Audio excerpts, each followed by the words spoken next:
Hey everyone. So NUU just won the calling this weekend, which means that she'll finally rotate. And now that we're free of MST, we can kind of revisit Guardian, specifically Jarl, because Jarl I think was really held back by NUU's existence. If you'll recall, when we were building this deck a lot on the channel, there was this really constant problem of wanting to play very powerful blues that Guardian has always had access to, but being completely restricted by the existence of NUU and her ability to turn that against us. Now with her leaving, we can kind of actually start to build a Guardian deck the way that I would want to play it. The reason I think to play Jarl right now is I think that with the upcoming meta, I expect heroes like Gravy, Syndra, the Assassins. And the thing about all of that is all of these heroes are very reliant on equipment pieces. They're actually really baked into the kit, and even Verdance as well.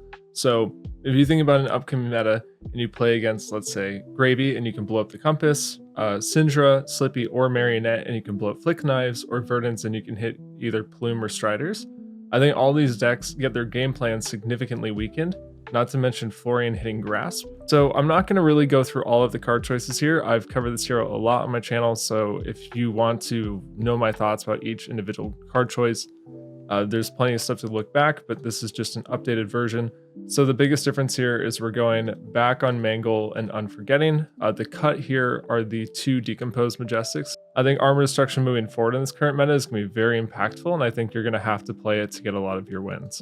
But the main thing that we want to talk about now is our new blue base. So now we get to run things like Macho, Glacial. So now we're not restricted anymore, which also means we get to play Rouse again. Rouse may end up going to 3 copies and we may make the cut somewhere else.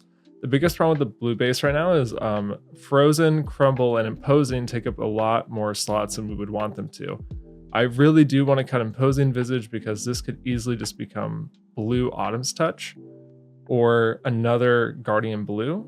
But the main problem is that, like I talked about, it seems like equipment destruction is going to be very important, which oddly means that we may still have to end up including Visage.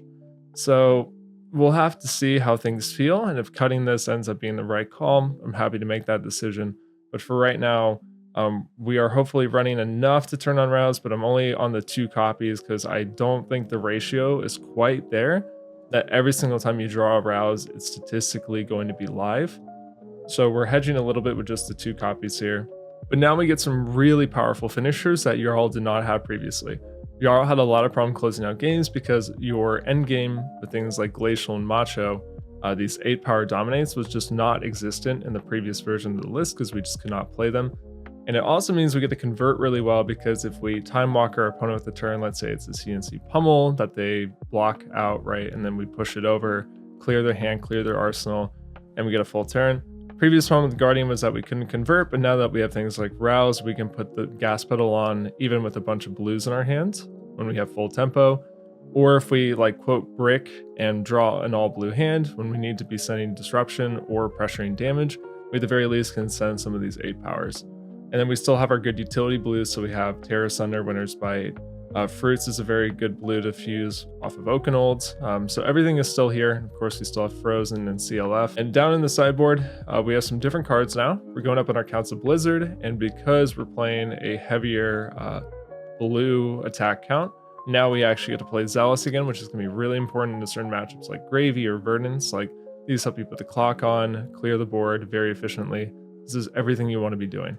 The other thing too is we're going to add Battered to a Pulp. This is specifically for Gravy and for Verdance. This card is a house in those matchups, and you are going to be very glad to include it if you own the copies. I am aware that there are some supply issues with this card. And then we have Frostfang and Blizzard for aggro. So if we look through, I have some matchup guides here, but you know, if we look at Syndra, we're going to be playing some Disruption, still on the 1 copy of Oaken because I think it's important.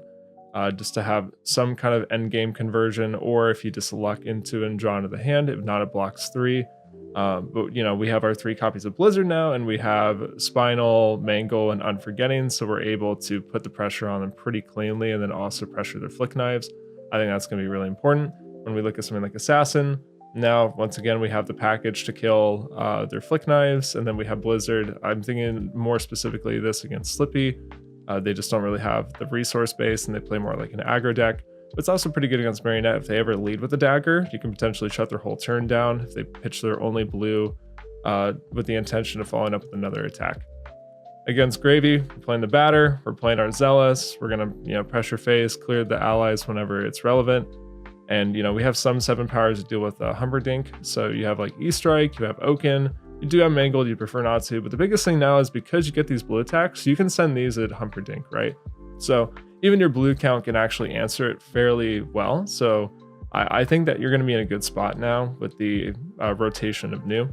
And against Verdance, like same thing, you're going to play Batter and Zealous, pressure them, try to kill their Plume, and then kill their Striders. And, I think everything about this deck is going to be a lot more cohesive now that your blue base gets to tie it all together. And just adding in the blue attacks and getting access back to Zealous, I think is going to drastically change how this deck plays. And Batter to a Pulp, I think, is just an amazing tech piece for some of these matchups. But this is just my initial thoughts with the rotation, so we'll have to see how things go. I'd be down to try playing this deck at an upcoming event and maybe get some eyes on it. But until next time, thank you for watching.